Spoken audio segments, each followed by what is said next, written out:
about all things board games that you can listen to in less time than it takes to whip a Dalgona coffee by hand. Board Game Blitz is sponsored by Grey Fox Games. This week, we're talking about two-player games. First, we discuss a couple games we played recently, like 1889 and Forgotten Waters.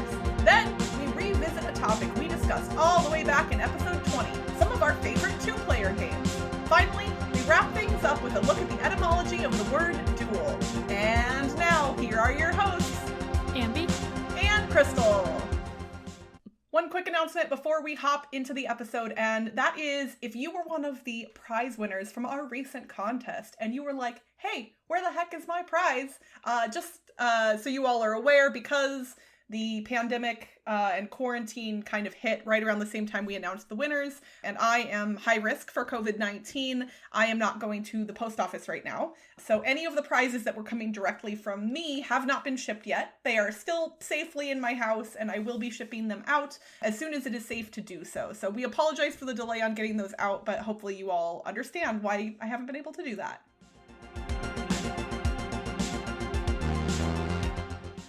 So it's been about 9 months since I've played an 18xx game. Wait, what? Coincidentally, that's like a month older than my twins. But I still haven't really, but I played a solo game of 1889. So Toby made a website called 18xx.games where you can play 18xx online. And right now 1889 is on there. And I wanted to try it out. But I couldn't play with Toby since he's been busy working on the site in all his free time, so I just played solo 3 players by myself. Like, I was playing all the players, which is kind of hard to keep track of. Yeah, that does seem a little bit confusing. Yeah, so I named the players, like, Ambie, Toby, and Talbot, who's our other friend that we play with. So, like, I was kind of playing for us and trying to be kind of like them playing, but I didn't always do things that they would do, and I actually ended up... So you were role-playing an 18xx game? Pretty much. But yeah, so my character, I didn't float at the beginning, and I was winning in the middle of the game, but then, like, I ended up taking over other people's companies that were about to die.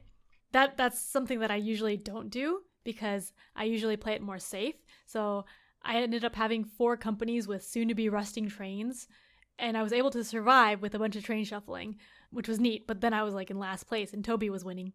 So you have Ambie, Toby Ambie, and Talbot Ambie. Yes. Yeah, and then I was also trying to do a yellow strat, like, in the stock market, in the lower left corner is yellow, which means you can have a bunch of shares, but then also those shares are worth less, which is a strategy you can do. I don't usually do it because usually I can't get the timing right, and I still wasn't able to get the timing right in this one. But, like, it seemed like it was working out, and I was catching up because I had a bunch of shares, and then they were paying out money, and so I was catching up in the cash. But then there was a bug. And so the website is still in open beta right now, so he's, like, working on bug fixes, and I was excited because I got to find a bug for him. But, like, yeah, so the game didn't finish. I wasn't able to finish because it broke. But it was really interesting playing as 3 players, and it was kind of tough, too. I don't think I want to do that again. I mean, at some point in the future, people are going to look back on all of the gaming things we did during the pandemic, and they're going to be like, wow, that was creative. Yeah. But some really cool things that I was able to do because it was the website is, well, first, it's calculating the math really easily and quickly. So, like, the payouts just go boom, and everyone has money, and, like, all the exchanging of money is instantaneous, which I'm not used to because I always play real life. And then also it showed you everyone's value, so, like, everyone's score real time throughout the game, which I usually don't see because usually you think, oh, I think this person's ahead, but you're not really sure. So that was interesting too. It felt different. Also, Toby has a tool on the site where you can clone a game. I was playing, and then partway through the game, I made a move for Toby that he wouldn't have made. And so I cloned the game, and then it can branch off, and you can play 2 separate games starting from that point to see what happens. I didn't finish the other game because after I, like, finished, or almost finished the first game. I was tired. But that's pretty cool. Like, you can kind of see, like, what if I did this? You know, how sometimes you wonder that in the middle of games. You can do it. But also, the way I was actually able to play this is because I was able to play it on my phone. So I played it during the day when I was with babies, or like feeding babies or something, which I normally wouldn't be able to do anything, but I was able to like play on my phone, which is really neat. So that was 1889, which I played on 18xx.games, which is a website that Toby made. It's an open beta. You can play right now, and they're getting more games on it. He's gotten permissions for a bunch of 18xx games. I think 18 Chesapeake is next, which is another like good intro game. And also, it like the website is good for introducing people to 18xx. Toby said that he read about a couple people who played that are new to the system in general, and they said it was like pretty easy and straightforward, probably because the math is done for you. So like you don't get bogged down on that. So that's pretty neat. Okay, I have one comment and at least one question. My comment is, I want to tell our listeners how much your face has been lighting up the entire time you've been talking about this. I mean, obviously, we all know you love 18xx games, but you are just clearly so delighted by this. And I just wanted to make sure that the viewers knew that, because your voice is excited, but your face is just lighting up. Okay, so then my question is, so obviously, since you were controlling 3 players, you were playing essentially local multiplayer. Would that be an accurate description? Yeah, that's another thing. Like, on the website, there's local hot seat, which you can do, which is just saved on your device, but you can also do it online through the server. And I just did local hot seat, which is why when the game broke, it's not in the server, so he can't like get it back for me. Gotcha. Okay, but you can play online multiplayer. Yeah. Is it real time or asynchronous? You can do either one. Real time, you would be probably want to talk to someone or so, like so you know that they're real time. But right now, yeah, you can do async. He has an email system set up, so if you're not on the website, then it'll send you an email when it's your turn. Oh, nice. Yeah. So, I mean, this is a silly question, but Toby just decided to do this because it sounded like a cool idea? Yeah, well, he's been wanting to do it for a long time. A few years ago, he made rollingstock.net, which was a website to play Rolling Stock, which is his favorite game. And that one is a lot simpler rules-wise than 18xx because it's just a card game with the stock market. So it's just like financial part. But before he had made that, he had wanted to make this 18xx website. And he started with that because it was easier. Like, because he had started doing the map and it was too much. And he's like, I don't feel like doing this. But then he finally was able to do this now. And there's a lot of people that are excited about it and helping contribute too. So that's really neat. I mean, I'm excited about it, and I don't even like 18xx games. Yeah. So I don't like playing games online, so... Maybe I'll actually play another 18xx game using this. Like, who knows? Anything could happen. Yeah. Awesome. Well, I'm glad that you got to play an online version of 1889, because I know you love that game. Yeah. Well, I am really excited about the game I'm talking about today, too. I recently pre-ordered a copy of the new Crossroads game from Plaid Hat Games called Forgotten Waters. So, Plaid Hat, a number of years ago, gosh, I don't even remember when Dead of Winter came out. It's a long time ago now, it feels like. Dead of Winter came out, and Plaid Hat had said at the time that it was the first game in this Crossroads series of games. Mm-hmm. And then not a lot of Crossroads games have come out since then.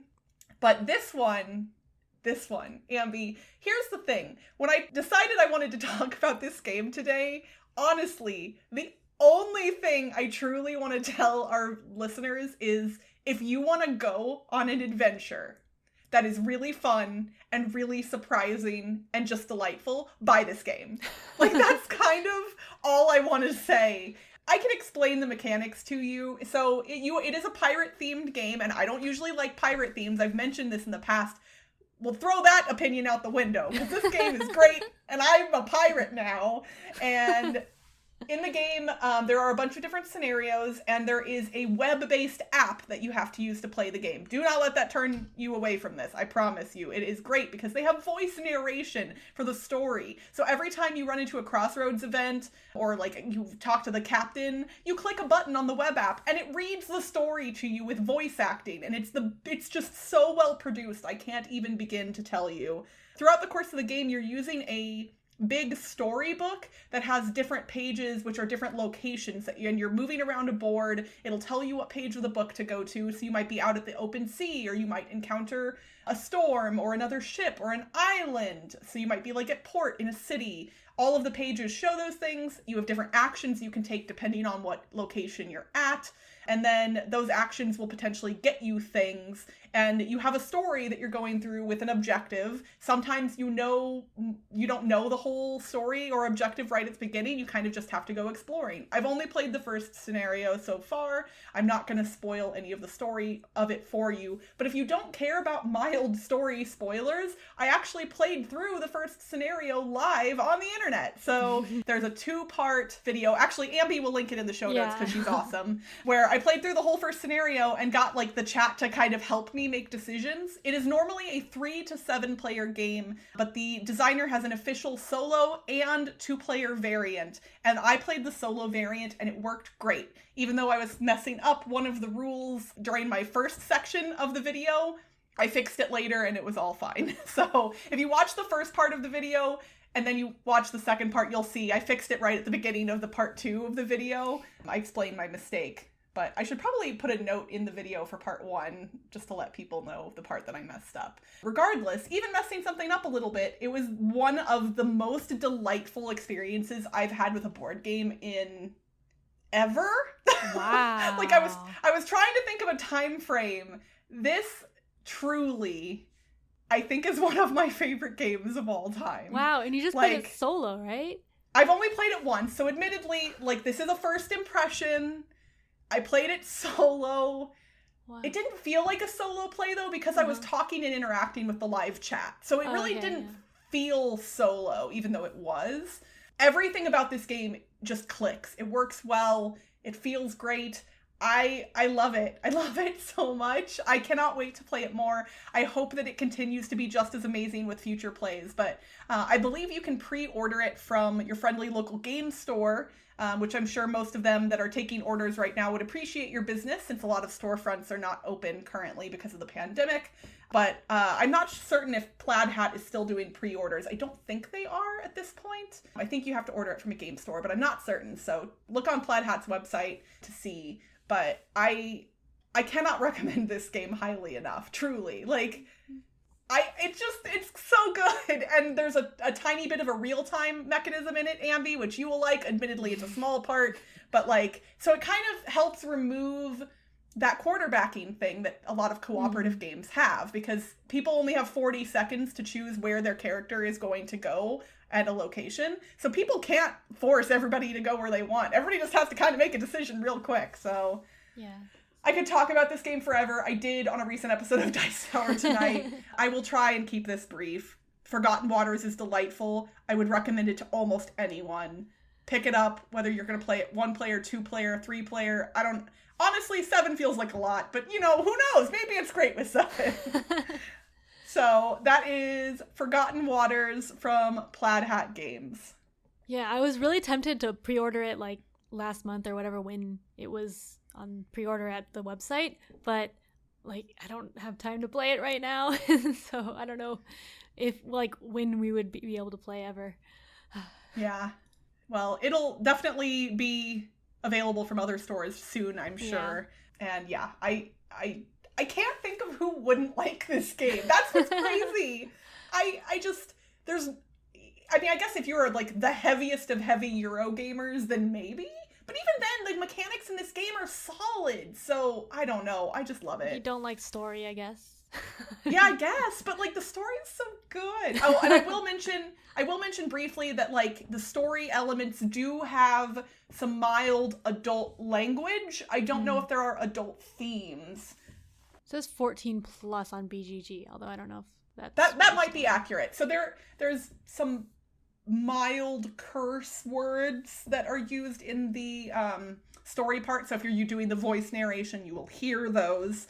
And I would assume that there could be some mild adult themes, but just be aware this is not a game for little children, even though I think it would be approachable. But just that disclaimer is probably a little important.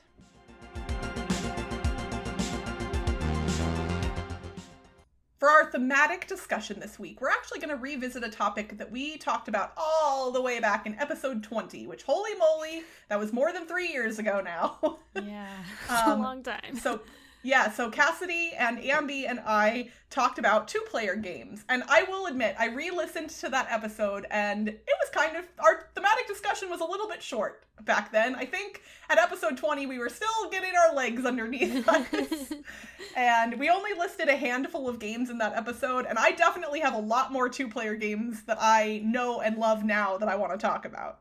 Yeah. I didn't actually re-listen to it, but I looked at the notes of which games we talked about, and some of the two-player games were ones that already came to my mind, like Netrunner and BattleCon, which are games I still like a lot, although I haven't played Netrunner since a long time. But you have fond memories of it. Yes, I have fond memories of a lot of these two-player games. We did mention in that episode that we all kind of like two-player games in instances where, let's say you show up early to game night and more people are coming, but there's only a couple people there at the time, and so you pull out a two-player game kind of to fill time or something like that. But I would say, for me, two-player games, while they can be good as fillers, I have found some two-player games that are more substantial that I really enjoy over the past few years. And two-player games can work in a lot of different scenarios. I think some people hear two-player and they think, oh, couples or whatever else. But honestly, a lot of my two-player gaming has been with good friends, not just my husband. So, my friend Elissa and my friend Kathy. Kathy always loves when I say my friend Kathy on the podcast, and I didn't do it again. So, I've played a lot of two-player games with each of them. Mm-hmm. And I don't know, the experience of playing a two-player game is more intimate than playing a multiplayer game sometimes. I don't know if that's the right word, but it's a more personal experience sometimes. Well, you can focus more on what that player is doing, I think.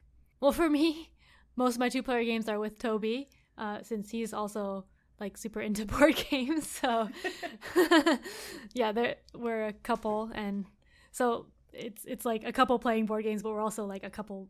We played intense games too. So right, you're not a board gamer and their partner. Yeah. You're two board gamers who happen to be married to one another. Yeah. But yeah, so I think with two-player games, it has a different feeling than more players, because you can focus more on what the other player is doing. And one thing that I noticed about two-player games versus multiplayer is I don't take that in more higher player count games, because normally you're targeting someone and then it feels like you're attacking them. But in two-player games, when you attack someone, when you attack the other player, then it's just benefiting you directly, and so you expect them to attack you and you to attack them, because that's just benefiting yourself. So right, there's no hard feelings. You can still be bummed if they have a good turn, but it's not unexpected ever. Yeah, in a 4-player game, if everyone is attacking you, you start feeling a little bit hurt, because you're this is just not fair. But in a 2-player game, you're well, that makes sense. Yep, exactly. It's yep, that puts I'm you the ahead. Same way. Yeah, I don't like being super antagonistic in some games, or I struggle with being antagonistic. Even in games that I really like, sometimes it's hard. And in a 2-player game, I'm oh no, we can wail on each other all day. Yeah. But one example of a game that feels different, I think, is Azul. In that one, it's 2 to 4 players. But in 4 players, you can still you're taking tiles that other people might want, or leaving someone with the bad tiles. But it's just one person out of 4 that gets stuck with those bad tiles. But in 2-player, it's you or them. So, and you're really paying attention to what tiles they want, so you can just take from them. And it's more in your face, I think. For sure. There are a few games like that that aren't necessarily made just for 2 players, but work really well with 2 players. A few of the ones that I really love that are not dedicated 2-player games, but I love playing them with 2 people. Race for the Galaxy is really good at 2. Kingdomino, I actually prefer playing Kingdomino with 2 players unless I'm using both of my copies of the game in a 4-player game, which I, yes, own 2 copies of Kingdomino. And I think Chronicles of Crime is also really good with 2 people. You can play with more, but I think with too many people, Chronicles of Crime gets a little bit like, it's too hard to make decisions when there's lots of people. But 2 people, you still can bounce ideas off one another, but it's easier to make decisions, and I really like that. Yeah, I think similarly to that, I like a lot of the escape room type games 2-player, unless they're ones that need a higher player count. But no, I agree 100% with that. Yeah, because you want to both be, like, if there's too many people, you can't all see what's going on. And, yeah. Yeah, no, I agree 100%. Because, yeah, and if you play an escape room game solo, if you get stuck on a puzzle, you're just stuck on a puzzle. Whereas with 2 players, at least you can kind of like, okay, you look at this one for a second, see if you can figure it out. Yeah. And you can bounce ideas off one another. That's a really good point. I think 2 players is probably my favorite player count for escape room games as well. Yeah, me too. It definitely feels like game designers and game publishers are more cognizant of the player counts they list on their boxes. And this might just be my own perception, but I feel like nowadays there are more games that when they say they work with 2 players, they work with 2 players. Whereas I think in the past, there were more instances of wide player count ranges on a box that weren't necessarily great. Like, I'm thinking of 7 Wonders specifically, things like that. But I think that now, and especially like if a game does have to have variants, I think game designers are getting better at that as well. Although admittedly, last episode you talked about the crew and how at 2 players, it's not the best. Yeah, but on the box, I think it says 3 to 5. So like, it's not, it's a variant. Okay. So you're not expecting it. Right. It's like, okay, so we tell you 3 to 5, but you know what? If you really want to play it with 2, we will give you the tools to do that. That's actually kind of cool. Yeah. So what are some dedicated 2-player only games that you like?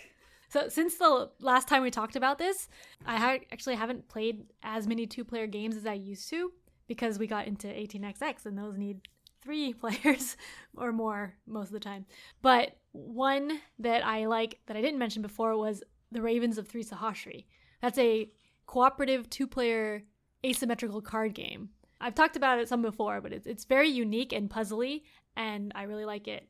And I think I like playing cooperative games a lot, like 2-player. I like cooperative games anyway, but 2-player is like... True. Is fun.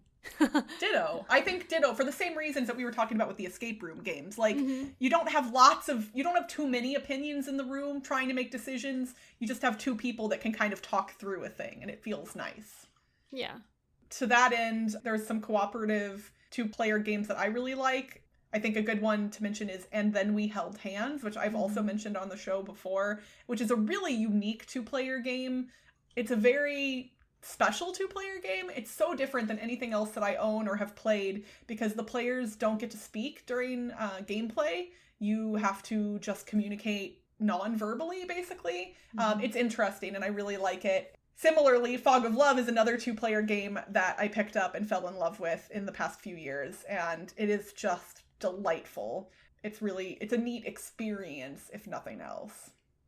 And there are definitely some other 2-player games that have kind of become regulars for me. Hanamikoji is almost always in my quiver, my thing that holds card games, and it is one of my favorite 2-player games by far. I recently talked about Unmatched, which I really like, and I think is going to become a favorite for me as well. Circle the Wagons is a great 2-player game from Button Shy Games. And you know what? Codenames Duet.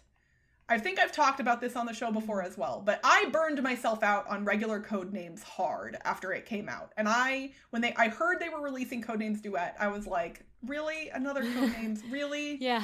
And then I played it, and Codenames Duet is delightful. It reinvigorated my love for Codenames, and I will always play Codenames Duet, even though regular Codenames kind of doesn't interest me anymore. Yeah, Codenames Duet is a lot of fun, and Toby and I are not great at it. Because when we play regular Codenames, we're usually not on the same team, and when we are on the same team, we're like on totally different wavelengths and just get it wrong all the time. So yeah, we should play Codenames Duet more though.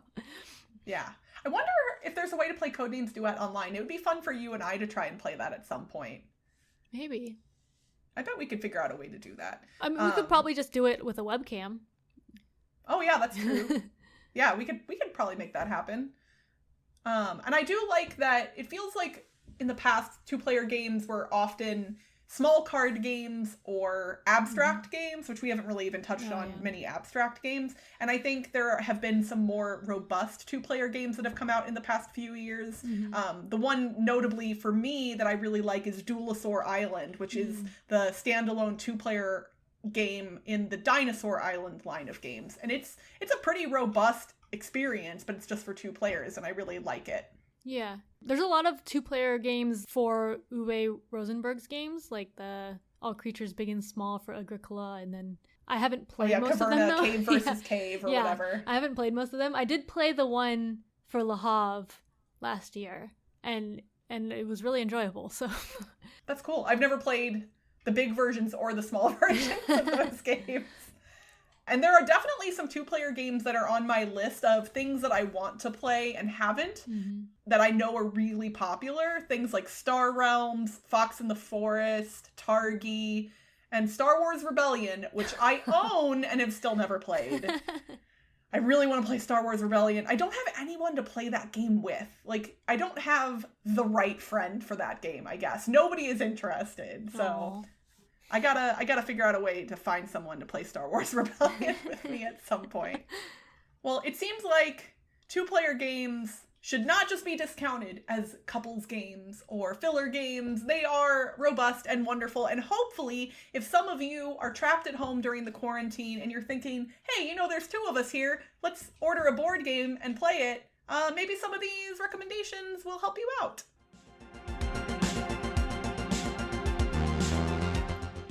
For today's etymology segment, I'm going to dive into the history of the word duel. The English noun duel originated in the late 15th century and has had different spellings over the years, including the previous Latin form of the word, which came from the late 13th century.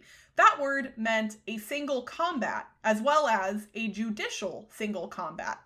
It can be traced back to the medieval Latin duellum, which meant combat between 2 persons, as well as a regular Latin word of the same spelling that meant war. The English word duel, and its general definition of any contest between 2 parties, is from the 1590s, but in the 1610s, it had taken on the more specialized definition of premeditated and prearranged single combat involving deadly weapons in the presence of at least 2 witnesses. Obviously, cubes and meeples are the best weapons in any board game duel. So here's hoping this information helps give you an edge the next time you do battle in a game. And that's it for this week's Board Game Blitz. Visit our website, boardgameblitz.com, for video and blog content, as well as get links to all our social media pages. This episode was sponsored by Gray Fox Games. If you missed backing the new game, For Science, when it was on Kickstarter, you can still pre-order the game through the Pledge Manager for the next couple of months. Do it for science! Gray Fox Games, quality games, cleverly crafted. Did you know you can support our show and get cool perks for as little as $1 a month? Become a patron to listen to unedited episodes and join our private Slack channel, which lets you chat with us and other Blitzketeers directly. Head to patreon.com/boardgameblitz to become a patron today. Our theme song was composed by Andrew Morrow. Technical support provided by Toby Mao. Board Game Blitz is part of the Dice Tower Network. Until next time, when the game's on the table, open up the box, open up the box, open up the box. When the meeples give you attitude, place them on their spot, place them on their spot, place them on their spot. Bye, everyone!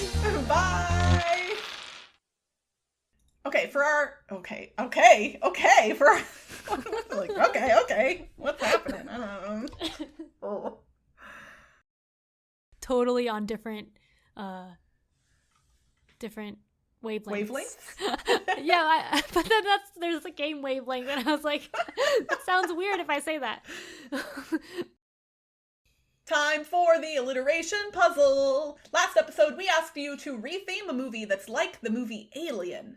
For birds that Cinderella sang about, who are sick to their stomachs. What game was that, Ambie? That was Nauseated Nightingale Nemesis. Oh, please don't throw up on our games, Nightingales.